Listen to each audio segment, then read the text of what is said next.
Thanks so much for joining us for another edition of KFFB's Open Mic program. And we do have Congressman French Hill with us right now. And French, thanks so much for taking time and talking with us. Bob, it's good to be back, and I appreciate your consistent listening and talking about the response to this terrible COVID. It's been great. Well, you know, one thing we got to talk about, the CARE Act keeps giving some money and support for Arkansans. You guys are making sure that federal dollars goes to the hospital and colleges. Let's talk about that for a moment. Yeah, we got the first amount of hospital money that's come. $326 million came to Arkansas hospitals. It's come to Medicare providers and Medicaid providers. This is significant money, and it's very needed by both our rural hospitals and our big hospital complexes because, as you know, the governor asked them to stop elective surgeries. And so if you stop seeing clinic visits and stop elective surgeries, you lose all your income. So this money was badly needed by our hospitals. It's certainly helped them for this past month or 5 weeks of very low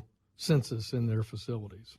And then how about the colleges? You know, that's something, not much talk about colleges, but they're the same way. They're completely shut down. Right. So Arkansas got a lot of money for higher education, about $120 million for our colleges, literally several $100 million for our K through 12 emergency purposes. But here in Central Arkansas, Arkansas Baptist and ASU over at BB, Harding, Hendricks, Philander Smith, Shorter College, UALR, UAMS, UCA all received very solid contributions to help them cope with the costs related to coronavirus and also help their students in this tough time. You know, I was talking with one of the deputies of the education for Arkansas, and one thing you look at, no one really knows the future yet. They don't want to say definitely schools will start. They're going to maybe start schools, but they're going to have restrictions. There's a lot of unknowns right now as we move opening up our economy.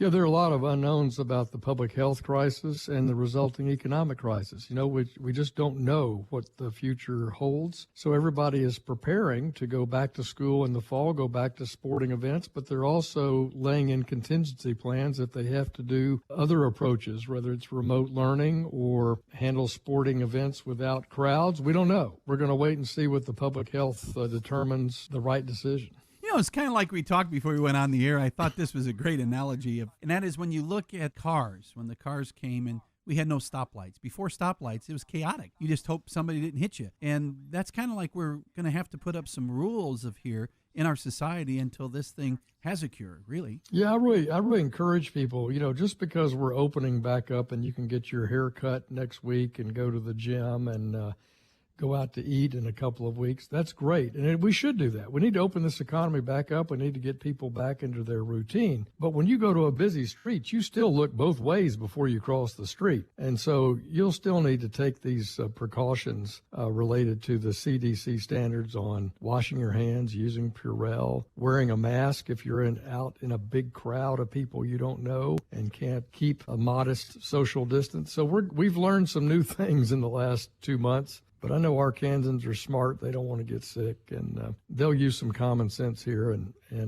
try to get back to normal.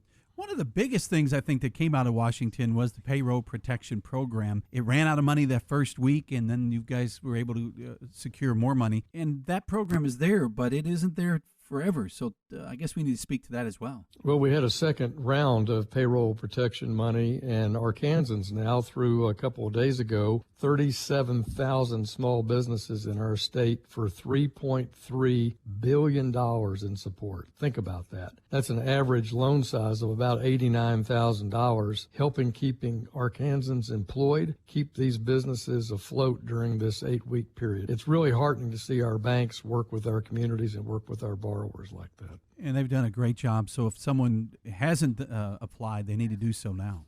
Yeah, they ought to go see their local bank and have their information about their payroll and their rent or a mortgage that they owe. And sole proprietors and self-employed people and small businesses are applying now, and that's why I encourage them, if you haven't applied, you ought to go talk to your local banker about it. You know, one thing we keep talking about in each of these visits, and that is the nursing home. We know the frontline folks at the hospitals and things, but the nursing home has been on that front line, has not had a break, basically, since March the 8th or 9th. And one thing this month is Mental Health Awareness Month, and it has been brought to my attention that isolation is very difficult for those in the nursing home. It sure is, and that's really been challenging for our nursing home population. It's hard for our senior citizens to be separated from their family, and so many have had challenges. I noted that FEMA just coordinated 2 shipments of personal protection equipment to 15,000 nursing homes across the country this week. Amazing. It's to try to provide them 2 weeks of supply of all those critical issues, and I know they will appreciate that